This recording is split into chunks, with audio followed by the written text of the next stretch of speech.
ጠፋ? እግዚአብሔር ይመስገን። እንዴት አለ ዲያቆን መኳንንት? ኬኤፍሲ ሲገናኙ ከኬኤፍሲ ይፈጥራሉ የተባለ እንዴ ተፈጠረ እኮ። ወይ ፈጣሪ! የሞቃ ትምህርት ላይ ያለን አቋረጥከን። እኔ ራሴ ትምህርት ላይ ነበርኩ። እሱማ እኔ አቋረጥክን በኔትወርክ ምክንያት። ጥያቄ ተጠይቄ ትላለህ። አይ አንተማ ጥያቄ እየመለስክን ነበር። ኦኬ እሺ፣ ጀነራል ትምህርቱን ጀምረ ነበረ።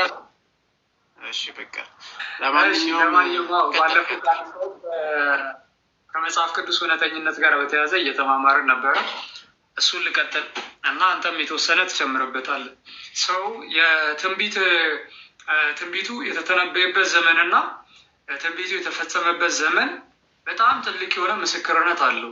ትንቢተ ኢሳያስ እና ከጌታችን ልደት ምን ያህል የዘመን ልዩነት አለ? 700 ዘመን ትንሽ አይደለም። እሺ ትንሽ አይደለም፣ በጣም ብዙ ነው። 700 ዘመን ማለት በጣም ብዙ ዘመን። ከዛ ዘመን በፊት ከ700 ዘመን በኋላ ኢየሱስ ክርስቶስ ላይ ምን እንደሚፈጸም እያንዳንዷን ኢች ኤንድ ኤቭሪ ዲቴል ትንቢተ ኢሳያስ ላይ ተጽፏል። ሊትራሊ ቀጥታ ኢየሱስ ክርስቶስ ላይ የተፈጸመው ነገር ማለት ነው። ታዲያ ይህንን እንዴት ነው ከፈጣሪ ያልሆነ መገለጥ ሊሆን የሚችለው? ይህ መጽሐፍ እንዴት ሊሆን ይችላል ነው? ከፈጣሪ ያልሆነ መገለጥ እንዴት ሊሆን ይችላል? ከፈጣሪ ያልሆነ መገለጥ ከሆነ በፍጹም በዚህ ልክ ኢች ኤንድ ኤቭሪ ዲቴል ሊናገር ወይም ሊተነብይ አይችልም። ከኢሳያስም በፊት ደግሞ ኢቭን የሙሴ መጽሐፍት ላይ እኮ ስለ ክርስቶስ ኢየሱስ ብዙ አለ። የታሪክ መጽሐፍቶቻቸው ላይ የትንቢት መዝሙረ ዳዊትን ደግሞ አታንሱት። እንዲ መዝሙረ ዳዊት ላይ ሙሉ አዲስ ኪዳን አለ። ኦልሞስት ሙሉ አዲስ ኪዳን ላይ የተከወኑ ነገሮች አሉ። ይህ ሁሉ መገለጥ ትልቅ ማስረጃ ይሆናል። ሰው የመጀመሪያው ነገር የትንቢት ፍጻሜ ነው። ሰው የተተነበዩ ትንቢቶች አሉ። ትንቢቶቹ በብሉይ ኪዳን ጥንት የነበሩ መጽሐፍት ላይ እንዳሉ በጣም በበርካታ መንገድ በቃ የመጽሐፍቶቹን ጥንታዊነት በማስረጃ አቅርባችሁ ማሳየት ነው። ትንቢቶቹ የተጻፉበትን ጊዜ ማለት ነው። ከዛ ቀጥሎ ደግሞ ምን ታሳያላችሁ? ያ ትንቢት የተፈጸመበትን ደግሞ ማስረጃና የተፈጸመበትን የዘመን ልዩነት ታቀርባላችሁ። በጣም ትልቅ የእግዚአብሔር መገለጥ ያለበት መጽሐፍ እንደሆነ በዛ እንረዳለን ማለት ነው። ሌላኛው ደግሞ እዛ ላይም ቪዲዮ ላይም እንዳልኳችሁ የከርሰ ምድር ማስረጃ ነው። ከርሰ ምድር ማለት አርኪኦሎጂስት ሲባል ምናምን ትሰማላችኋል። ልክ ነኝ? አርኪኦሎጂስት ምናምን የሚባሉት እንግዲህ ከርሰ ምድር መሬት እየቆፈሩ ምናምን ጥንታዊ እንትኖችን ምናምን ሰርች የሚያደርጉ ማለት ነው። ጥንት ላይ የነበሩ ነገሮች ምን እንዳሉ ብቻ መሬት ውስጥ በተለያየ ምክንያት የተቀበሩ ነገሮችን ሰርች የሚያደርጉ ማለት ነው።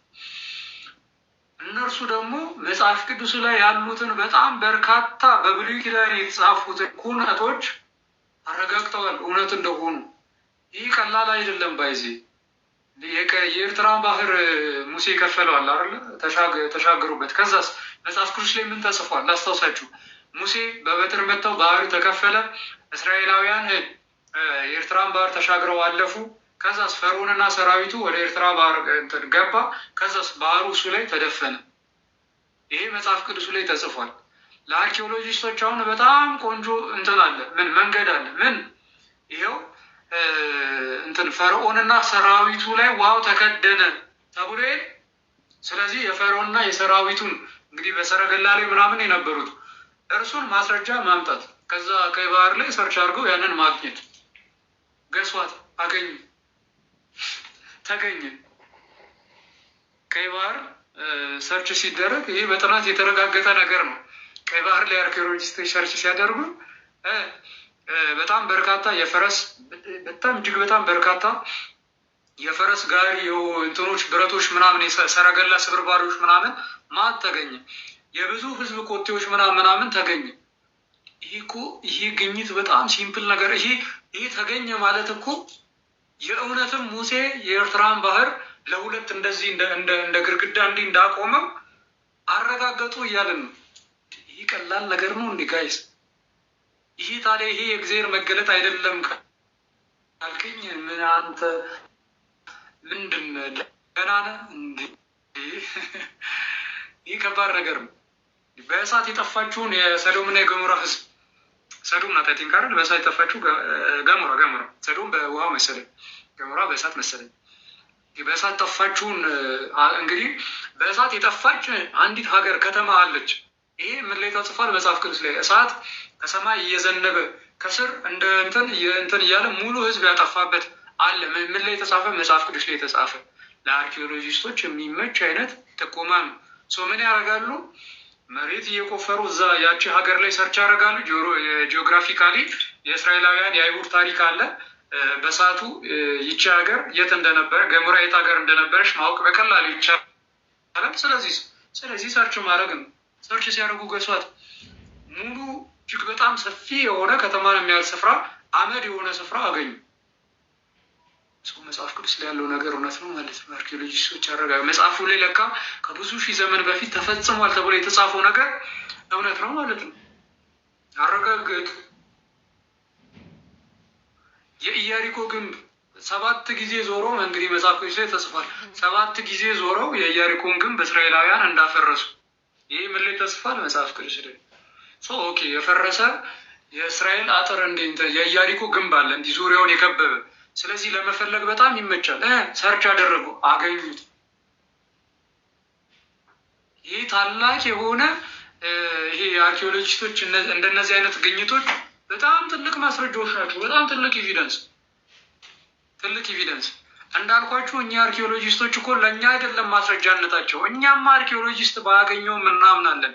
መጽሐፍ ቅዱስ የተፈጸመው የእውነትም ተፈጸመ። እግዚአብሔርን ነው የምናምነው። ከአርኪኦሎጂስቶች በላይ እግዚአብሔርን ነው የምናምነው። ግን መጽሐፍ ቅዱሱን አላምንም ለሚል ሰው ግን ይህ ትልቅ ማስረጃ ነው። በጣም ትልቅ ማስረጃ።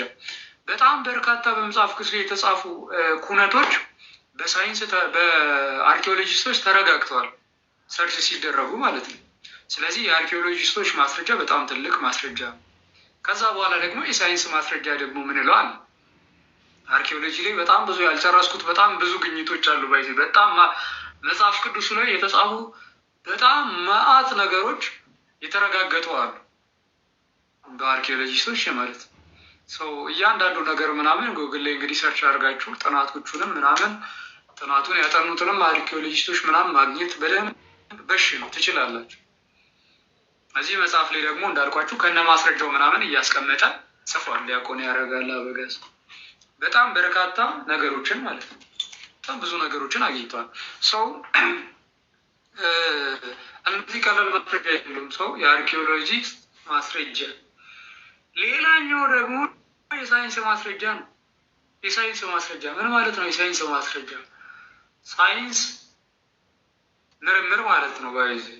የሆነ በቃ ሳይንስ ማለት የሆነ ቀጥተኛ ቃሉ ጥሩ የሚገልጸው በቃ ምርምር ማለት ነው። የሆነ ነገርን ተመራምሮ ማረጋገጥ ማለት ነው።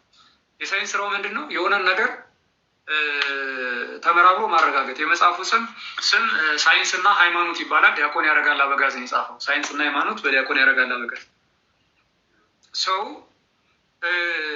ሳይንስ ስለ ፍጥረት የሚመራመር እንትን ነው። የሰው ልጅ ስልጣኔ ነው። ስለ ፍጥረት ስለ ሰማይ፣ ስለ ምድር፣ ስለተለያዩ ጉዳዮች ምናምን ይመራመራል ሳይንስ። ሲመራመር ያረጋገጣቸው ብዙ ነገሮች አሉ። ለምሳሌ በሳይንስ የተረጋገጠ እውነት ምንድን ነው? ፍጥረት ጅማሬ አለው። 5 ሚሊዮን ይላል፣ 6 ቢሊዮን ይላል፣ ስንትም ቢሊዮን ይበል ስነ ፍጥረት ጅማሬ እንዳለው ግን ያምናል። ምን? ሳይንስ። ከሳይንስ በፊት ከየትኛውም የሌላ የሃይማኖት መጽሐፍትም በፊት መጽሐፍ ቅዱስ ምን ብሎናል? በመጀመሪያ እግዚአብሔር ሰማይና ምድርን ፈጠረ። ሰማይና ምድር ጅማሬ እንዳላቸው ከየትኛውም የሃይማኖት መጽሐፍም በፊት ከየትኛውም ሳይንስም በፊት ነግሮናል? መጽሐፍ ቅዱስ ነግሮናል። ይሄ ቀላል ነገር አይደለም። ቀላል ነገር ቪዲዮ ላይ ካስታወሳችሁ እንዳልኳችሁት እኛ የሳይንስ ማስረጃ ብለን ስንናገር አንዳንድ ሰዎች እንስሳ ሽንት ይፈውሳል፣ የግመል ሽንት ይፈውሳል፣ ሳይንስ አላረጋገጠም፣ በእርግጥ ግን ሳይንስ አረጋግጧል ይሏቸዋል። ሲጀምር ምን አይነት ኤቪደንስ ነው? ሲጀምር መድኃኒት የሆኑ ነገሮችን ሳይንስ ማረጋገጡ ባይዜ የዛ መጽሐፍ እውነተኝነት አያረጋግጥም። ሳይንስ ዛሬ ላይ ያረጋገጣቸው በጣም መዓት የመድኃኒት መጽሐፍት ጥንት ላይ በጣም ብዙ አሉ። በጣም ብዙ ሃይማኖታዊ ያልሆኑ ማለት ነው። ምክንያቱም መድኃኒት እኮ ህብረተሰብ በኑሮ ውስጥ በህይወት ውስጥ የተለያየ ነገር ሲገጥመው በዙሪያው ካሉ ነገሮች ውስጥ እየተፈላሰፈ የሚያገኘው ነገር ነው። ከቅጠላ ቅጠል ምናምን ሲፈላሰፍ መድኃኒት ያገኛል።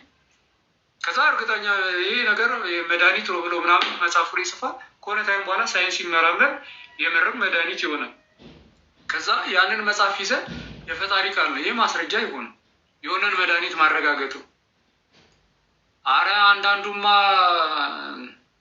ዝንቡላ ውሃ ላይ ቁጭ ሲል ወደ ውስጥ ጠለቅ አድርገህ ምናምን አውጣውና ከዛ ውሃውን ጠጣው። አንዷ ክንፏ የዝንቡ አንዷ ክንፍ መድኃኒት ነው። ሳይንስ አረጋግጧል።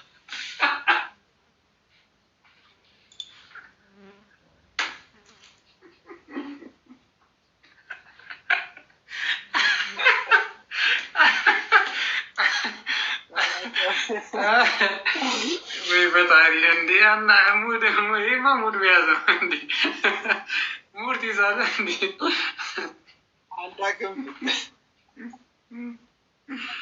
ወይ ፈጣሪ!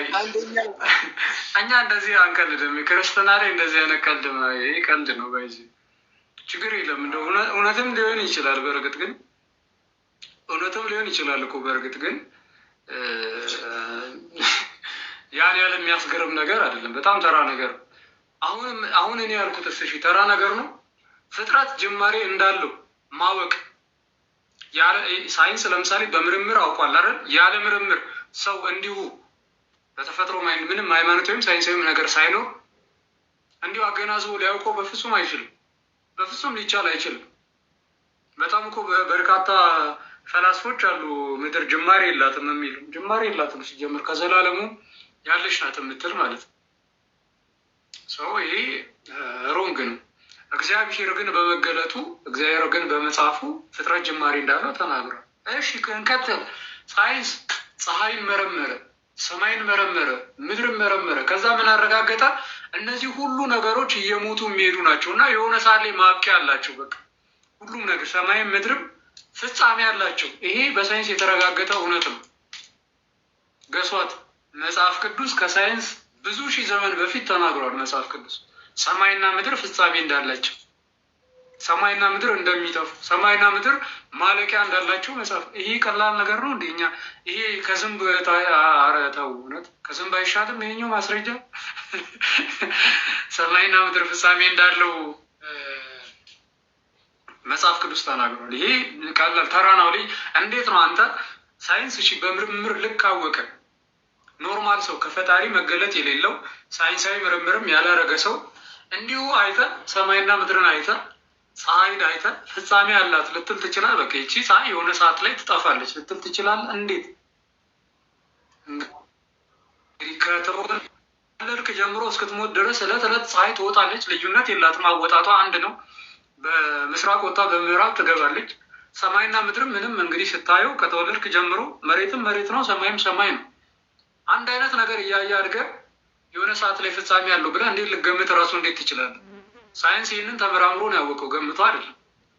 ገሷት መጽሐፍ ቅዱስ ከሳይንስ ብዙ ሺህ ዘመን በፊት አረጋግጦ ተናግሯል። ሰው መጽሐፍ ቅዱሱ ላይ የገለጡት እነዛ ቅዱሳን መጽሐፍ ቅዱሱን የጻፉት እነዛ ቅዱሳን ከእግዚአብሔር መገለጥ ካልተሰጣቸው በቀር ይህንን ሊያውቁ በፍጹም አይችሉም። ይህንን ሊያውቁ በፍጹም አይችሉም። ሰው ይሄ ትልቅ ማስረጃ ነው። ትልቅ ማስረጃ ነው። ከግዝረት ጋር በተያያዘ ያለው በጣም ብዙ ጉዳይ አለ። ሳይንስ ላይ ስንገባው ሳይንስ አረጋግጧል። ታውቃላችሁ በስምንተኛው ቀን ነው ወንድ የሚገረዘው አይደል? ወንድ የሚገዘረው በስምንተኛው ቀን ነው። ከ8 ቀን በፊት ቢገዘር በጣም ከባድ ጉዳት ነው ያለው። ህፃኑ ሊሞቱላ ይችላል። ይህ ሳይንስ ያረጋገጠው ነገር ነው። መጽሐፍ ቅዱስ ላይ ታዲያ በምን አውቀው ነው ህፃን በ8ኛው ቀን ሊገረዝ ያደርጉት? ለምሳሌ ኢትዮጵያ ውስጥ በጣም የተሳሳተ ባህል ነበር። ሳይንስም በጣም ይቃወማል። ምን የሴት ልጅ ግርዛት አረ የሴት ልጅ ግርዛት ሮንግ ነው ይቁም ምናምን ሳይንሱ ይላል። እንግዲህ እየሰለጠነ ስመጣ እኛም ብለናል። ገሷት መጽሐፍ ቅዱሱ ላይ ተጽፏል። ይታወቃላችሁ ብሉይ ኪዳን ላይ ዘሌዋውያን ላይ እኮ ተጽፏል። ሴት ልጅ አትገረዘርም በመጽሐፍ ቅዱስ። በብሉይ ኪዳን ታስታውሳላችሁ አይደል? ሰዎች የእግዚአብሔር ሕዝብ የሚሆኑት ለመገረዝ ነው። እነማ ሲባል ወንዶቹን ነው ባይዘ ሴቶች አይገረዙም በመጽሐፍ ቅዱስ ላይ። ይህን ታውቃላችሁ አይደል? እንዴት ከሳይንስ አስቀድሞ እንግዲህ የሆነ እንደ ሳይንሰኛው አነጋገር እንናገርና ያልሰለጠኑ ህዝቦች ናቸው እንግዲህ በዛ ሰዓት እንዴት አወቁ? ሴት ልጅ እንደማትገረዝ ከስምንተኛው ቀን በፊት ወንድ ልጅ ሊገረዝ እንደማይገባ እንዴት አወቁ? ከእግዚአብሔር መገለጥ ካልሆነ በቀር እንግዲህ አልተምራም። ሳይንሳዊ ምርምር የለ ሰው ይሄ የእግዚአብሔር መገለጥ ነው። ምክንያቱም ትልቅ ጉዳይ ነው። አሁን እያነሳን ያለ ነው እንዳልኳችሁ እንዲሁ ዝም ብለህ በተለምዶ ልታውቅ የምትችለው አይነት አይደለም። ቼክ አድርገህ ምናምን የምታውቀው አይነት ጉዳይ አይደለም። እና እንደዚህ አይነት ማስረጃዎች ከዛ በኋላስ ደግሞ ምን አለ? ለምሳሌ ሌላ የሚጠቀስ ባይዜ የምዘነጋቸውን ምናምን ዲያቆን እያያዝክ አንተም ታወራባቸዋል። ሌላኛው ደግሞ ኮንሰስነሳቸው ነው። የመጽሐፍ ቅዱስ ወጥነት ስላችሁ ከዘፍጥረት እስከ ዮሐንስ ድረስ የሀሳብ ልዩነት አልኳችሁ ጋይስ። የሀሳብ ልዩነት ለምሳሌ ስለ ስነ ፍጥረት ሲናገር የሀሳብ ልዩነት የለም። ስለ ስነ ፍጥረት ሲናገር የሀሳብ ልዩነት፣ ስለ መዳን ትምህርት ሲናገር የሀሳብ ልዩነት፣ ስለ እግዚአብሔር ማንነት ሲናገር የሀሳብ ልዩነት የለም። ስለ ክርስቶስ የሀሳብ ልዩነት የለውም መጽሐፍ ቅዱስ። የምን አልኳችሁ ሰዎች የሀሳብ ልዩነት የለውም። ይህንን እዚህ ውስጥ የያዙት። እሺ አንዳንድ ሰው ይመጣና እንዴ የእንትና እድሜ 22 ነው 42 ነው ይላል። ያው ሞኝነት ነው። እናንተ እባካችሁ ትንሽ ቁጭ ብላችሁ ተማሩ። 22 42 ሀሳብ ነው፣ ቁጥር ነው። የቁጥር ልዩነት ነው አይደል? የቁጥር ልዩነቱም ደግሞ ያለው ሲጀመር ትክክለኛው የሴፕቲጀንተኛ መጽሐፍ ላይም አይደለም፣ የማሶሬቲክ ቴክስት ላይ ነው። እንደዚህ አይነት ጥያቄዎች ምናምን ሲጀመር አይጠይቁም። ይመጣና መጽሐፍ ቅዱስ የእግዚአብሔር ቃል ለመሆኑ እንዲህ ወጥነት ምናምን ማስረጃ ነው ሲባል እንዴ ብዙኛ ጊዜ እያተማችሁ አይደል እንዴ በየጊዜው ይላል። ዋት ትለዋለህ? ዋት ስለ ህትመት ታወራኛለህ እንዴ አንተ? ምንድን ስለ ህትመት የምታወራ ከሆነ በጣም ገና ነህ ማለት ምንም እንትኑ የለም ማለት። ስለ ህትመት እና ህትመት ላይ ደግሞ አንዳንድ ቃላት ይቀያየራሉ አይደል? ህትመት ምናምን ሲታተም አንዳንድ ቃላት ይቀያየራሉ። እንዴ ይኸው የፈጣሪ ቃል እንዴት ይሆናል? የፈጣሪ ቃል ይቀያየራል እንዴ ይላል። ይሄ በጣም ሮንግ ነው። አሁን ለዚህ ሰው መጽሐፍ ቅዱስ ላይ ኢየሱስ ክርስቶስ ከሰማይ የወረደ ሕያው እንጀራ እኔ ነኝ ይላል አይደል? ከሰማይ የወረደ ሕያው እንጀራ እኔ ነኝ። እንግሊዘኛ ላይ ሲሄድ ከሰማይ የወረደ ሕያው ዳቦ እኔ ነኝ ይላል። ለዚህ ሰው ነው መጽሐፍ ቅዱስ ይጋጫል። ታዲያ ከዚህ ሰው ጋር እንዴት ታወራለህ? አሁን ለዚህ ሰው የእግዚአብሔር ቃል ተቀይሯል ነው የሚለው። ይመጣና የእግዚአብሔር ቃል ተቀይሯል። ለምን? በአማርኛ እንጀራ ተብሏል፣ በእንግሊዘኛ ብሬድ ነው የሚለው፣ ዳቦ ነው የሚለው። ስለዚህ ቀይራቸዋል ካለ ይሄ በጣም ይቀረዋል። እንደዚህ አይነት ሰው የእግዚአብሔር ቃል ስንልኛ እነርሱ እንደሚሉትም አይደለም፣ እስልምና እንደሚለው አይደለም። እኛ መጽሐፍ ቅዱስን የእግዚአብሔር ቃል የምንለው እነሱ እኮ ለዛ ነው ከአረብኛው ቁርአን ውጪ የሌላ ቋንቋ ትርጉም ቁርአን ተብሎ ራሱ አይጠራም። የቁርአን ትርጉም ተብሎ የሚጠራው እኛ የመጽሐፍ ቅዱስ ትርጉም መጽሐፍ ቅዱስን ብለን እንጠራለን። እውነተኛ የማይሳሳት መጽሐፍ ቅዱስ ብለን እናገራለን። የያዝነው የአማርኛው መጽሐፍ ቅዱስ እውነተኛው የማይሳሳት የእግዚአብሔር ቃል ነው ብለን እናምናለን። ወደ እነርሱ ጋር ስትሄዱ ፊደሏ ራሱ ከተቀየረች እንትን የፈጣሪ ቃል ተቀየረ ነው በእነሱ። ይሄ ሮንግ ነው። እኛ የፈጣሪ ቃል እያለን ስናወራ ስለ ፊደላት አይደለም የምናወራው፣ ስለ ሀሳቡ ነው። ጌታ ኢየሱስ ክርስቶስ ከሰማይ የወረደ ሕያው እንጀራ እኔ ነኝ አለ። እንጀራ የሚለውን ዳቦ በለው እኔ ነኝ አለ። ኢየሱስ ምን እየተናገረ ነው? ምግብ ነኝ እያለ ነው አይደል? ህብስት ነኝ እያለ ነው አይደል? ምግቡን አንተ እንግዲህ ዕብራይስጡ ላይ ደግሞ ስትሄድ ቂጣ አለሽ ሰውን ቃላቱ አንተ አልገባም ማለት ነው። የእግዚአብሔር ሀሳብ የእግዚአብሔር ቃል ጭራሽ አልገባም ማለት ነው።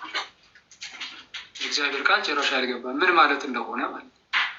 ይህንን ነገር መጀመሪያ ለይቶ ማወቅ ያስፈልጋል። ወደ ሀሳብ ልመለስና የመጽሐፉ ጸሐፊያን የሀሳብ ወጥነት በጣም ትልቅ ማስረጃ ነው።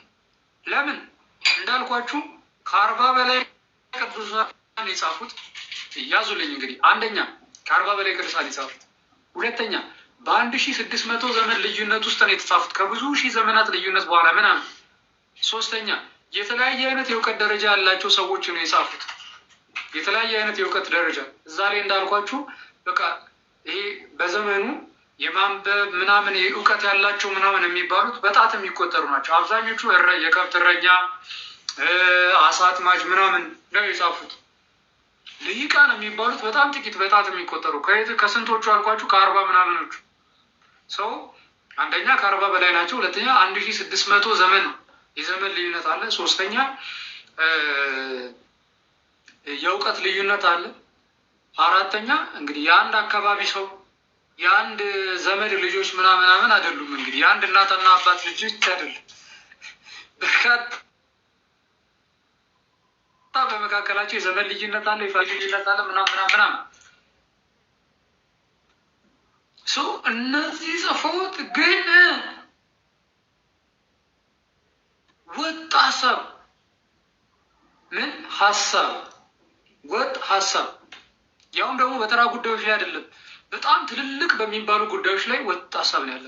አንድ ርዕሰ ጉዳይ ላይ ምሁራን የሚባሉ ሰዎች ተሰብስበው ራሱ አንድ ሀሳብ አያመነቹም። ይህ ሪያሊቲ ነው።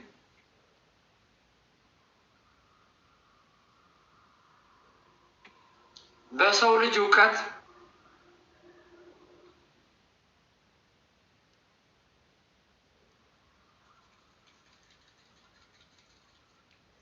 የኔ ነው ያቡ ነው ሰዎች ይህ ከፈየ ጻፍ የኔ ነው ያቡ ነው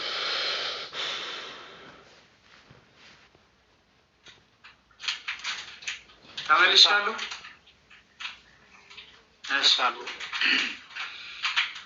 ሰው አሁን ተመልሷል መሰለኝ። በዚህን ያህል የዘመን ልዩነት ውስጥ ሆነው የተለያየ እውቀት ደረጃ ኖሯቸው ከ40 በላይ ሆነው ያስቡት። ከ40 በላይ መሆን ራሱ እኮ ቫሊው አለው። ባይዚ 2-3 ብትሆን እንደው ምናልባት እንደው ስህተት ላይ ያገኝ ይችላል። 10 ሰው ቁጭ ብሎ አስባችኋል? 10 ሰው ያውም ተመሳሳይ እውቀት ላይ ያለው 10 ሰው በአንድ ጉዳይ ላይ ሀሳብ ቢሰጥ በጣም አራምባና ቆብ የሆነ ሀሳብ ነው የሚሰጠው።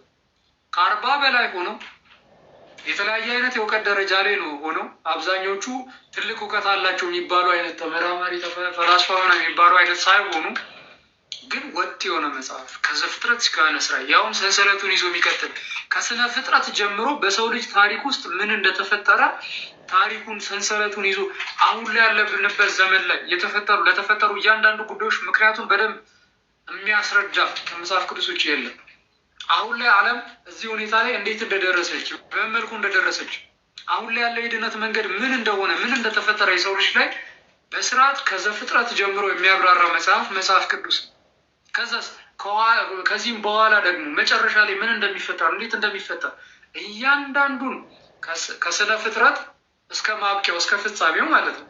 አስቡት። በመጀመሪያ እግዚአብሔር ሰማይና ምድር ፈጠረ በሚለው ይጀምርና ኢየሱስ ክርስቶስ ዳግም መጥቶ የስነ ፍጥረት ላይ ፈርዶ ዘላለማዊ ፍርድ ሰጥቶ ይፈጸማል መጽሐፍ ቅዱስ። እንደዚህ አይነት መጽሐፍ ብራዘር የትኛውም ሃይማኖት የለው። ይሄ በጣም ትልቅ የመጽሐፍ ቅዱሱ እውነተኝነት ማስረጃ ነው። ከነዚህ ሁሉ ደግሞ ያላነሱትም ምናልባት ሊኖር ይችላል የረሳሁት። ከነዚህ ሁሉ ደግሞ ትልቁ ማስረጃ የኢየሱስ ክርስቶስ ትንሣኤ ነው። እንዴት ነው የኢየሱስ ክርስቶስ ትንሣኤ ማስረጃ የሚሆኑ? ይህንን ጉዳይ ሆን አላብራራም። ቪዲዮ ሰራበትና በዚህ ጉዳይ ላይ ከዛ ቪዲዮ ከሰራውበት በኋላ ከኢየሱስ ክርስቶስ ትንሣኤ ጋር ብቻ በተያያዘ ደግሞ እንደዚሁ ላይቭ ገብተን እንማማራለን እና ምናልባት ያዕቆብ መኳንንት የዘነጋሁት ማሌ ካለ እዚህ ላይ አሁን ያወራሁት ላይ የምትጨምረው ሀሳብ ምናምን ሰፋ አድርገህ ምናምን ጨምር፣ እድል ሰጥቼያለሁ። አቦይ ቃልዮት ያሰማልን። አይ በደንብ ነው ያብራራው። እስቲ በጥቂቱ እንትን ለማድረግ ፕሪሳይዝ ለማድረግ እሞክራለሁ እና ጠቅለል ለማድረግ ያክል እንጂ ብዙ ነገር አንስታል። የመጀመሪያው ሂስቶሪካል ኤቪደንስ የሚለው ነው። መጽሐፍ ቅዱስ ትሩ ነው የሚለው የመጀመሪያው ሂስቶሪካል ኤቪደንስ ውስጥ ደግሞ 3 ነገሮችን ማስቀመጥ እንችላለን። የመጀመሪያ አርኪኦሎጂካል ኮንፈርሜሽን አለ። አርኪኦሎጂካል ለምሳሌ ቅዱስ ዳዊት መኖሩ ማለት የኖሩበት ሀገር በሙሉ ስትመለከቱት ዛሬ ላይም በአርኪኦሎጂስት ተጠንቶ ስቲል አለ ማለት ነው። የነ ቅዱስ ዳዊትን ብትመለከቱት ሌሎችንም ሴሌም ወንዝ በጣም ብዙ እንትሮችን ካርታ ላይ የምናያቸውን በመጽሐፍ ቅዱስ የሚጠቀሱትን በአርኪኦሎጂስት እንትን እየተደረገ ነው ማለት ነው። በቃ ይሄ አርኪኦሎጂስት ኮንፈርሜሽን የሚባለው የመጀመሪያ ይሄ ነው። ሁለተኛ ማኑስክሪፕት ሪያሊቲ ነው ማለት ሪያላቢሊቲው ምን ያህል ነው ከተባለ ኦልሞስት በግሪክ ከ5800 በላይ አሉት። ከ5800 በላይ ማኑስክሪፕቶች አሉ። በእጅ የተጻፉ ማለት ነው። እነዛ ይህን ሁሉ አመታት አስቆጥሮ ዲፍረንስ አታገኙበትም። እና ይሄ ደግሞ ምን ያህል ማለት እውነተኛነቱን የሚገልጽና ስቲል ናው እስከ ዛሬ ድረስ ኤቪደንስ ነው። ያ ማኑስክሪፕት መኖሩ ከ5800 በላይ ቅጂዎች መኖራቸው እውነተኛነቱን ይገልጻል ማለት ነው። ሌላ ሶስተኛ በሂስቶሪካል ኤቪደንስ ስር የሚቀመጠው ሶስተኛ ሴኩላር ሂስቶሪያን አሉ። ሴኩላር የሆኑ ማለት ክርስቲያን የማትላቸው ገለልተኞች ማለት ነው። ክርስቲያንም አይደሉም ምንም አይደሉም፣ ግን ምስክር የሆኑት አሉ። ለምሳሌ እነ ጆሲፈስን ካያችሁት እነ ጆሲፈስን ያስቀመጡት የጻፉት ስለ ክርስቶስ ስቅለትን ጽፏል አይደል? የክርስቶስ ስቅለትን ጽፏል። በዛን ጊዜ የነበረውን ታሪክ ውስጥ በሚጽፉበት ውስጥ እነርሱ ስለ ባይብል ምናምን የሚያውቁት ነገር የለም፣ ግን የክርስቶስን መሰቀል የክርስቶስን መከራ መቀበል ምናምን ሁሉ ታሪካቸው ውስጥ እናገኛለን ማለት ነው። ሶ ሂስቶሪካል ኤቪደንስ በሶስት ነው የከፈል ነው። የመጀመሪያ ምንድነው ያልኳችሁ? አርኪኦሎጂካል ኮንፈርሜሽን አለ፣ ማኑስክሪፕት ሪላቢሊቲ አለ፣ ሶስተኛ ሴኩላር ሂስቶሪያን አለ ማለት ነው። እነዚህ ሶስቱ የመጀመሪያ ኤቪደንስ ሂስቶሪያን፣ ሁለተኛ ፕሮፌቲክ ፉልፊልመንት የምንለው ነው። በቃ ሙሉ በሙሉ ማለት በብሉይ ኪዳን ውስጥ የተጠቀሰው አብዛኛው ማለት አብዛኛው ሳይሆን ኦልሞስት ሙሉ በሙሉ በአዲስ ኪዳን ውስጥ የምናየው የተከናወነው ሙሉ በሙሉ ተከናውኗል። ያ ደግሞ በመጽሐፍ ቅዱስ ውስጥ ለምሳሌ ከ300 ፕሮፌሲ በላይ ማለትም ትንቢት ከተጻፈው ከ300 በላይ በአዲስ ኪዳን ውስጥ እናገኛለን። በአዲስ ኪዳን ውስጥ ከ300 በላይ የተጠቀሰው ጥቅሶች ለአዲስ ኪዳን ተነግሮ፣ ይሄ በቻንስ የሚመጣ ነው? እንዲያው ስትመለከቱት በቻንስ የሚሆን ነገር ነው? በቻንስ የሚሆን አይደለም። እንዲያው ድንገት የሆነ ምናምን ሳይሆን እግዚአብሔር ቀድሞ ያደረገውን በመጽሐፍ ቅዱስ ውስጥ በብሉይ ኪዳን ውስጥ የተጻፈውን በአዲስ ኪዳን ሲከናወን ክርስቶስ ይመጣል ተብሏል፣ ተነግሯል፣ ይወለዳል፣ ይሞታል፣ ይነሳል፣ መከራውን ይቀበላል። ይህን ሁሉ ተነግሮት በአዲስ ኪዳን እያንዳንዱ ሲከናወን ማለት ነው። እና ከ300 በላይ ፕሮፌሲ ወይም ደግሞ ትንቢት ተነግሮለት የተፈጸመ እንመለከታለን። ይሄ ደግሞ በቻንስ አይደለም ማለት ነው። ሶ ፕሮፌቲክ ፉልፊልመንት በዚህ ስር እናያለን። ሌላ ቅድም አንስተሃል አቡ ሳይንቲፊክ ኖሌጆችን በደንብ ሳይንቲፊክ ኖሌጅ አንጻር ስላብራራው ብዙ ነገሮችን ማንሳት እንችላለን። ውሃ የጸናው በምንድን ነው የሚለው በውሃ ላይ አይደል? በውሃ ላይ ያጸና እግዚአብሔርን ያመሰግናል ቅዱስ ዳዊት። መዝሙረ ዳዊት 8:8 ላይ ስትመለከቱት ይህንን ዳርቻዎቹን ሁሉ ይሄ ምድርን በውሃ ላይ ያጸና እግዚአብሔር የተመሰገን ከሆን ብለን የምናመሰግነው እንዴት ነው? በውሃ ላይ መጽናቱ ነው ያየው። በምን እንትን ነው እስቲ በምን ሳይንቲፊክ ነው እዚህ ያንን ሁሉ ኪሎ ሜትር አቋርጦ ወደታች ያየው? ቀጥታ ሳይንቲፊክ ኤቪደንስ ኖሌጅ ላይ ሲገነባ ስታዩት ኦፍ ኮርስ ከዚህ ምድር ወደ ታች የመጨረሻው ምድር ከመግባታችን በፊት የመጀመሪያው ያለው ከዚህ ቀጥሎ ምንድነው? ውሃ ላይ ነው የጸናው። ከስር ውሃ እናገኛለን። ይህ ሳይንቲፊክ ኤቪደንስ ነው። ተመሳሳይነት እናገኛለን እና ሌሎችም መጥቀስ ይቻላል። ሳይንቲፊክ ኤቪደንሶች ብዙ አሉ። ሌላ አይዊትነስ ቴስቲሞኒ በአይናቸው አይቷል አይደል? ሐዋርያት በአይናቸው ያዩትን ነው የመሰከሩት። በቃ ግልጽ የሆነ ገብቷቸዋል አይደል? በአይናቸው አይቷል። ስለዚህ በአይናቸው ያዩትን ነው የመሰከሩት። ሐዋርያን አበው ደግሞ ከነዛ ነው የተቀበሉት። ይሄው እና ኢግናሺየስ በአይን ነበሩ ሐዋርያት ክርስቶስን በአይን በቀጥታ ነው የተቀበሉት። ያ ደግሞ ምስክር ነው። ያንን ምስክር የአይዊትነስ ምስክርነት አለን ማለት ነው። የአይናችን ምስክርነት አለን። ዮሐንስ ምዕራፍ 19 ቁጥር 35 የሚገልጸው ይሄንን ነው። ሉቃስ ምዕራፍ 1 ቁጥር 1 እስከ 4 ድረስ ታነቡትም ስለዚህ ይገልጻል ማለት ነው።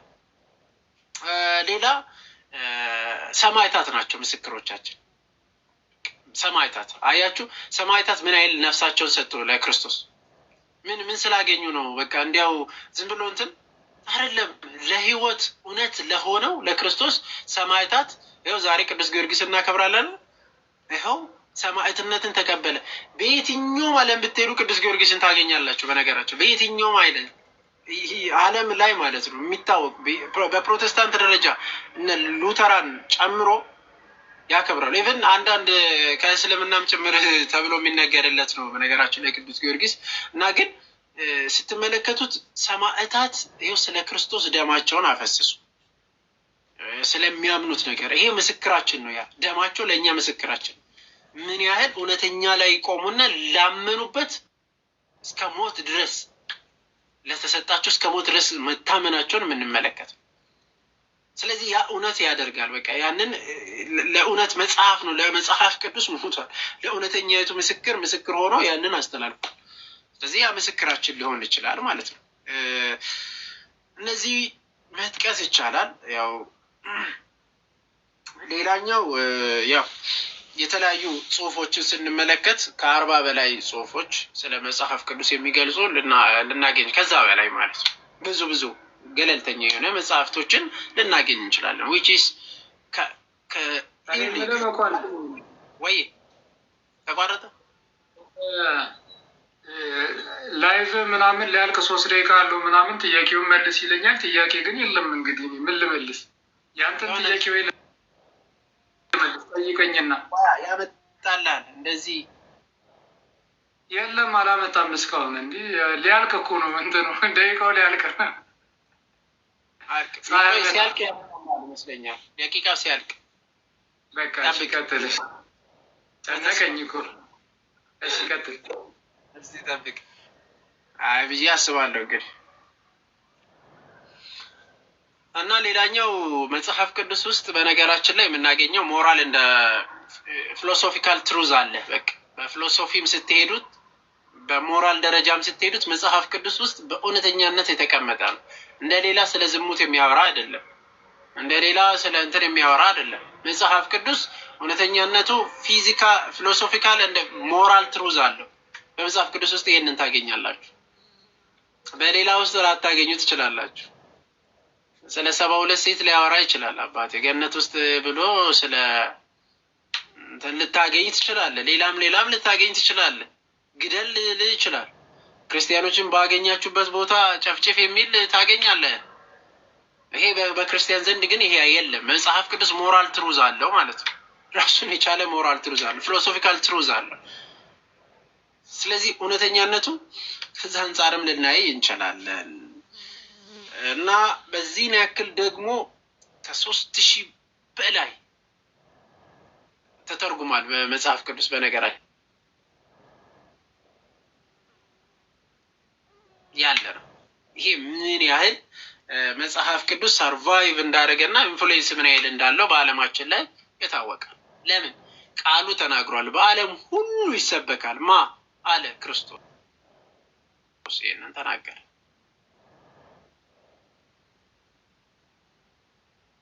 ለምንድን ነው? ስለዚህ ክርስቶስ የተናገረው ሁሉ ተፈጸመ። በዓለም ሁሉ ይሰበካል። ይኸው በዓለም ሁሉ ወንጌል ቃሉ ተፈጽሟል ማለት ነው። በዓለም በቃ አለ በሚባል ደረጃ በብዙ ቋንቋ ይኸው ተተርጉሞ ተሰራጭቷል። ስለዚህ እነዛን ቢያንስ ከ7 ወይ 8 በላይ ነጥቦችን አንስተናል።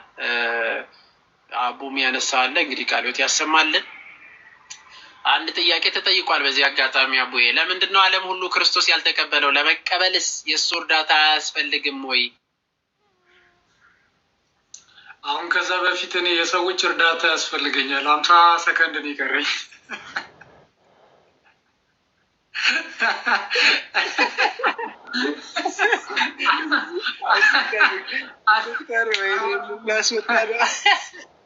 የምር ምንም ጥያቄ እያመጣ አይደለም። ላይ ቤት ሊጨረሰው ነው። 30 ሰከንድ ጥያቄ ቢያመጣል ልጠብቅ እስቲ። ወጣኝ ተመልሼ እገባለሁ። እንግዲህ ጠብቀኝ። 20 ሰከንድ። የምር ምንም ጥያቄ የለም። 20 ሰከንድ ቁጠሩለት እስቲ። 15 14 13 12 11 10 ልሰናበታችሁ። ምንም ጥያቄ እንግዲህ ምን ላይ አይዘጋም። እርግጠኛ ነኝ ያመጣልሃል። 4 3 2 ያመጣልሃል። አለኝ አለ አሮቶ አለ ወይኔ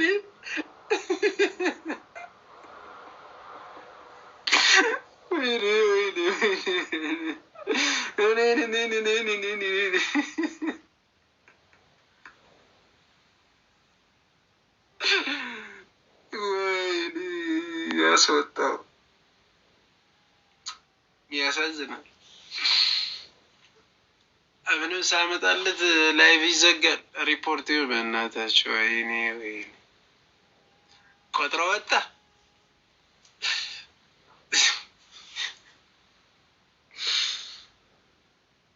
አረ ምን አይነት አጋጣሚ ነው በእናታችሁ። አረ መጣ። ምንድነው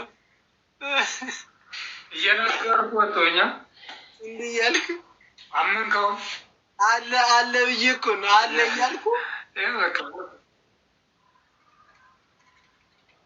ወጣ እንደ አስወጣኝ። አሁን ይኸው ገና በቃ ማንም የለም። አሁን ቤቴ ሁሉም ወጡ። 10 ምናምን ሰው ገና። ወይኔ ታብታብ አድርጉ በላቸው። በቃ ታብታብ አድርጉ። እሺ ወደዚህ መጥተው አሁን ጥያቄህን ታብታብ ኮፒ ሊንክ ምናምን አድርጉ እናንተ። እስከዛ ለምን ሁሉ ሰው ነበረ ክርስቶስን ለምን ሁሉ ሰው አልተቀበለም? እና የክርስቶስ እርዳታስ ምን አቅለታለሁ? ሁሉ የምሬን እኮ ነው። እንዴት ለምንድን ነው ያልተቀበል? እኔ ራሱ አይገባኝም። አሁን ክርስቶስን ያልተቀበሉ ሰዎች ሙስሊሞች ምናምን እኔ ራሱ አይገባኝ። ለምን ነው የማትቀበሉት?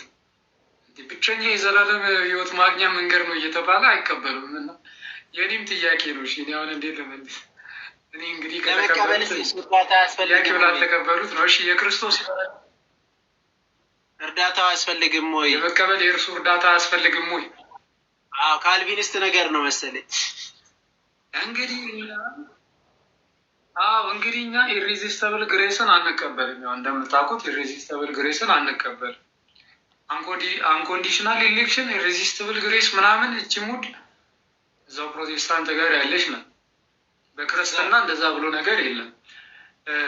ጌታ ኢየሱስ ክርስቶስ የሚረዳው ማን ይረዳል? አዎ ይረዳል። የሚረዳው ማንን ነው? ልባቸውን ንጹህ አድርገው ጌታን ለሚፈልጉ ለእነርሱ። አዎ እግዚአብሔር አምላክ እርሱን እንዲያገኙት ይረዳቸዋል። እርሱ ወደ እነሱ በፈለጉት መጠን ልክ እርሱም ወደ እነርሱ ይቀርባል። እውነትን የሚያገኙበትን መንገድ ይከፍትላቸዋል፣ ይፈጥርላቸዋል። ልክ መጽሐፍ ቅዱስ ላይ እንደምናገኘው እንደ ቆርኔሌዎስ ማለት ነው። እግዚአብሔርን በየዋህነት በንጹህ መንፈስ በንጹህ ልብ ለሚፈልጉት እርሱ ወደ እነርሱ ይቀርባል። ግን አንተ ሌላ እምነት ኖሮ በዛ እምነት ላይ ጭፍን የሆነ እምነት ኖሮ ምናምን ልብህን ካልከፈትክ በቀር እግዚአብሔር ሊረዳ አይችልም። ልብህን ስከፍት ጌታ ኢየሱስ ዮሐንስ ራዕይ ምዕራፍ 3 ላይ ቁጥር 17 አይ ቲንክ ቁጥር 17 ደጅ መጥቼ በሩን አንኳኳለሁ፣ የሚከፍትልኝ ቢኖርም እገባለሁ፣ ከእርሱም ጋር እራት እበላለሁ ይላል አይደለ? ሰው ጌታ ኢየሱስ ክርስቶስ በተዘጋ ቤት መግባት ይችላል አይችልም? ይችላል። መች እንደዚህ አይነት ቤት ምናምን ሲሆን ልብ ውስጥ ልብህን ዘግተህ ምናምን ጌታ ኢየሱስን ግባ ማለት እንዲገባ መጠበቅ ይከብዳል። ግባ ካልከው እሺ ቢያንስ ልብህን ዘግተህ ጌታ ኢየሱስን ግባ ካልከው ግባ የምትለው ከሆነ ራሱ ሲጀመር ዝግ አይደለም ክፍት ነው ማለት ነው። ጌታን ለመቀበል ልብ ክፍት ነው ማለት ነው። ግን ለጌታ ፍጹም ልባቸውን የዘጉ ሰዎችን ጌታ ኢየሱስ እንዴት ይረዳቸዋል? እንዴትስ ሊረዳቸው ይችላል? እና ጌታ የሚረዳቸው እነማንን ነው? በንጹህ ልብ ሆነው ጌታን ለሚፈልጉ ነው። ለዛ ነው በቃ ነፃ ፍቃድ የሚባል ነገር አለ። ሁላችንም ክርስቲያኖች የምናምነው ነፃ ፍቃድ የሚባል ነገር ስላለ በሱ መንገድ ነው የሚሆነው። ሌላ ጥያቄ እንቀበል። ቆይ መኩ ትንሽ ጥያቄ እንቀበል የተወሰነ እየተቀበልን። እሺ ኦኬ። ታዲያ እሺ ተቀበል እንጫወታለን። ምን መሰለህ እዚህ ጋር ምንድን ነው በተለይ ይሄ ሬዚስቲብል ግሬስ እና ማለት ቱሊፖች ከዚህም በፊትም በነገራችን ላይ ይሄ በተደጋጋሚ እየተነገረ ነው። አሁን ባለፈው ደግሞ የመጣበት የአማን ሙድ ሰምተሃል? አቡዬ ሰምተሃል? እሱ ማለት ክርስቶስ የዓለም ቤዛ ነው። ግን የዓለም ቤዛ ነቢዮች እንዴት ናቸው?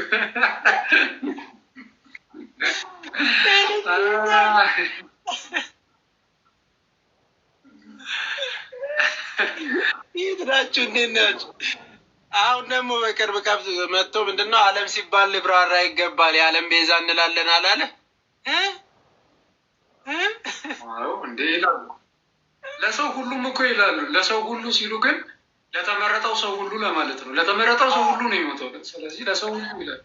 ሰው ሁሉ የሚሉት እነሱ የተመረጡትን ብቻ ነው። ምንጨነቅ ዓለም የሚሉት የተመረጡትን ብቻ ስለሆነ ሌላ ደግሞ ምን መሰለ ኮንትራዲክት የሚያደርገው አሁን ያኪን አመጣና አንዱ ደግሞ ምን አለ አንተ ያልከውን ራሱን ነው ካልቪን ራሱ ያለው ምን ክርስቶስ ላመኑበት ነው ኃጢአታቸውን ያነጻ እንጂ ላላመኑበት አይደለም። ስለዚህ ተመሳሳይ ነው ከካልቪን ጋር ይሄ ሐሳብ ምናምን አይነት ነገር አለ።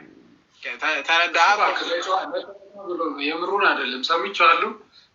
ለጨዋታ ነው። የካልቪኒዝምን ልዩነት የትምህርት ያስተምሮ ልዩነት የምር ሳይገባው ቀርቶ አይመስልም። እንግዲህ ፊቱ ሲታይ ሳይገባው ቀርቶ አይመስለኝም። ዝም ብሎ ለቀልድ ብሎ ካልሆነ በቀር እንደዛ ያለው ምን ጭራሽ አንተ በኮንፊደንስ እኮ ነው ሹር ሆኖ ምናምን እንደዛ ነው ያሉት። ምንም ልዩነት የለውም ከዚህ ምናምን እያለ ምናምን እንደ የምሩ ነው እንደ እያልኩኝም ነበረ እና ይሄ በጣም ከባድ ነው። ደግሞ የማን ነበረ የእንትን እንጂ እዛው ላይ ማለት አሁን እኛ የምናምንበት በጣም ቀላል ነገር ነው። ክርስቶስ ቀድሞ ከመረጠ ውስን ነው የሚሆነው ቤዞቱ። በቃ ይሄ የታወቀ ነው። ይያዛል። በነገራችን ላይ አምስቱ አይደል አቦ ይያዛል። ቱሊፕ ማለት አምስቱ ነው የሚያያዘው። አንዱን ሚስ ካደረከው አንዱን ሚስ ካደረከው አራቱን ነው ሚስ የምታደርገው። ስለዚህ አብሮ ነው። ለምን ቀድሞ ስለመረጠ ማለት ቀድሞ ተመርጦ ነው።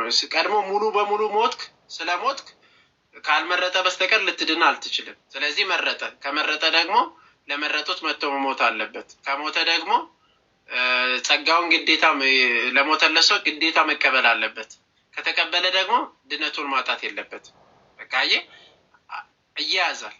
ስለዚህ ከዚህም በፊት እኮ ታስታውሳለህ ያ አጋንንታዊ ትምህርት ነው በፍጹም አንቀበልም የአጋንንታዊ ትምህርት የሆነው እያሉ አስተበርሳቸው በነገራችን ይዋለች አረሳንም እና ዞሮ ግን የዓለም ቢዛ ምን ተጠየቀ በካልቪኒዝም አስተምህሮ የተመረጡ ሰዎች ድነታቸውን ሊያጡ የሚችሉበት መንገድ አለ ወይ የሚላልና የለም። አምስተኛው እኮ እሱ ነው። አምስተኛው ከቱሊፕ ውስጥ አምስተኛ ሰው የተቀበለውን ድነት ሊያጣ አይችልም የሚል ሰው አንዴ ዳነ ሰው ድነቱን ሊያጣ አይችልም። እንዴ አምኖ ቢክድስ ካላችሁ ወይ ሲጀመር አላመነም ይሏቸዋል፣ ወይ ደግሞ እንግዲህ አማን ሻሎም የሆነ ጊዜ እንደተናገረው ከባድ ነገር እንደዛም የሚሉ አሉ። አማን ሻሎም ከታቀርበቃል ሰው ኢየሱስን ቢክድም ራሱ እንደሚድን አድርጎ ሲናገር ነበር። ቢክድም ማለት ኢየሱስ ለኃጢአት ሁሉ ከሆነ ክህደት ኃጢአት ነው። ስለዚህ የኢየሱስ ደም ለክህደት ኃጢአት አይበቃም ወይ? ብክድ ራሱ ያድነኛል። ይህ አጋንንት ብቻ አይደለም። አጋንንትና ማህበርተኞቹ ሰብሰብ ብሎ የፈጠሩት ትምህርት ነው ሊሆን የሚገባው እንጂ ብቻውን አጋንንት ላይ ብቻማ አንጠልም። እንዲህ ቀልዳለን። ክዶም ድነት አለው። አሁን አንተ እኮ ከባድ ነው በኢየሱስ ከጭንቅላት በላይ ነው። መስማ እኔ ምን አይነት ሰማኝ በካልቪኒዝም አስተምሮ ሰው ድነቱን ያጣል ብለው ጭራሽ ሊያጣው ኢቭን እነታችሁን ብክዱ ራሱ አታጡም ነው የሚላችሁ። እንደውም መላእክት ላይ ራሱ ተፈርዶባቸው ነው ምናምን። ሀሳቡ ግን የሆነ ይመቻል ኃጢአት ለማድረግ። ምክንያቱም በኃጢአት አታጠውም። አስቡ። ለዛ ነው የጨፈጨፋቸው። አንተ ወይኔ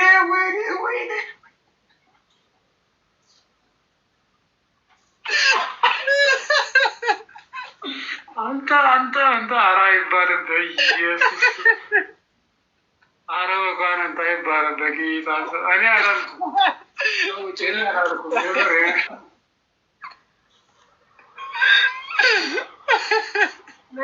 ስለ ካልቪን ያወራ ካልቪንም ጨፍጭፎ ነበር ገሎ ነበር እንዲያል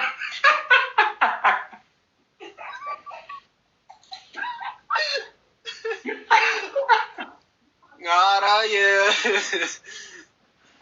አዎ አንተ በጣም ካልቪኒስ ራሱ ገዳይ አይደል እንዴ? ገዳይ እኮ ነው በነገራችን። ልክ ነህ። ጆን ካልቪን እኮ በጦርነት ውስጥ በጣም ሲያስጨፈጭፍ የነበረ ሰው ነው። በዘመናችንም አልቀረም ይሄ ነገር ትላለህ። በዚህ አንተ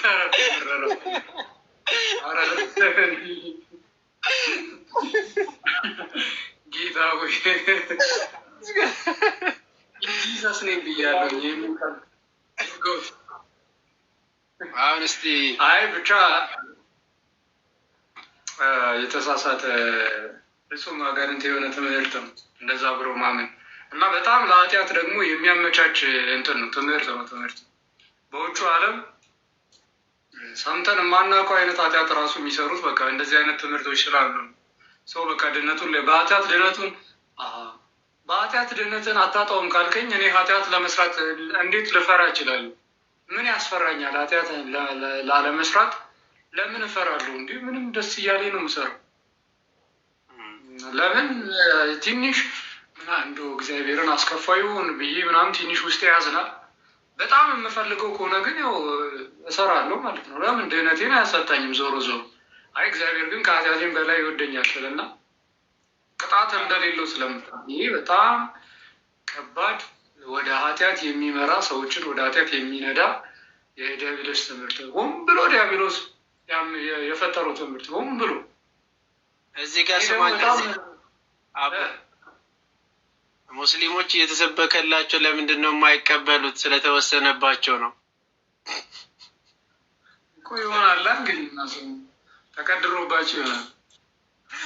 አይቀድር ኧረ በስመ አብ የቀድር ትምህርት ግን እኔ በጣም የሚገርመኝ ደግሞ ማለት ነው የካልቪኒዝም የማይገባኝ ድርቅና ማለት ነው ፕሪዲስቲኔሽን እንደ ደብል ፕሪዲስቲኔሽን አላ ደብል ፕሪዲስቲኔሽን አላምንም የሚሉ ሰዎች እኔ ግራ ነው የሚገባኝ። ደብል ፕሪዲስቲኔሽን ማለት ምን ማለት ነው? ሰዎች ሀኒ የሆነ ጊዜ እንዲያርጎ ሲያብራራ ነበረ ወንድማችን ሀኒኤል እንዲያርጎ ሲያብራራ ነበር እና በሱ ምሳሌ ልጠቀም። ሶስቱን እንዲድኑ መርጧቸዋል። ሰዎች እየሰማችሁ ነው? ሶስቱን እንዲድኑ መርጧቸዋል። ሶስቱን እንዲድኑ መርጧቸዋል። የሚድኑት እነማን ናቸው? የሞተላቸው ወደ መንግስተ ሰማያት የሚገቡት እነማን ናቸው? እነዚህ ሶስቱ። እነዚህ ሁለቱስ ያው ሲሆን ነው የሚገቡት። ምን ይሏቸዋል? በደብል ፕሪዲስቲኔሽን አናምንም የሚሉት ምንድን ነው የሚሉት? እኛ ገነት የሚገቡትን መርጧል እንጂ ሲኦል የሚገቡትን መርጧል ብለን አናምንም፣ ወይም ወስኖባቸዋል ብለን አናምንም። ዋታ ዜት ነው አይምሮ የሌላ ሰዎች እኛ ህጻናት ነን እንትን ሙድ የምትይዙብን። ይህ እኮ በጣም ቀልድ ነው። ምን ማለት ነው? የሚድኑትን አስቀድሞ መርጧል። ከእነሱ ውጭ ሌላ እንግዲህ መዳን የሚችል የለም። የሚድኑትን መርጧል እያልከኝ ያልመረጣቸው ታዲያ እኮ ግልጽ እኮ ነው፣ ሲኦል ነው የሚገቡት። እነሱ ላይ እግዚአብሔር ወስኖ አይደለም። እነሱ ሲኦል የሚገቡት በራሳቸው ፈቃድ ነው። እንዴት ትለኛ? የምን ራሳቸው ፈቃድ? አልተመረጡም እኮ ምን ያርጉ እነሱ? እዛ ምንም ደብል ፕሪዲስቲኔሽን የሚባለው ደግሞ በግልጽም የሚያምኑ ናቸው። አዎ የሚድኑትም ተመርጧል፣ የማይድኑትም በእግዚአብሔር አስቀድሞ ተመርጦ ተወስኖባቸዋል የሚል ማለት ነው። ደግሞ በካልቪኒስት ውስጥ አለ። እንደውም ጋዴ ቪዲዮ ሰርቷል መሰለኝ በዚህ ጉዳይ ላይ። ኢቭን መላእክቶችም ጭምር ነው የተወሰነባቸው። በነገራችን ላይ ሴጣን እንዲሆን ተወስኖበት ያሳዝናል። ይህ እኮ ሄደ እዛ ከአብረህ ከሙስሊሞች ጋር ምናምን መማማር ነው እንጂ ክርስቲያን ነኝ እያልክ እዚህ መጽሐፍ ቅዱስ ውስጥ ራሱ መማማር እኮ እነሱም እንዲህ ስለሚያምኑ ሄዳችሁ አብራችሁ ብትማማሩ ምናምን ጥሩ ነው። መመረጣቸውን በምን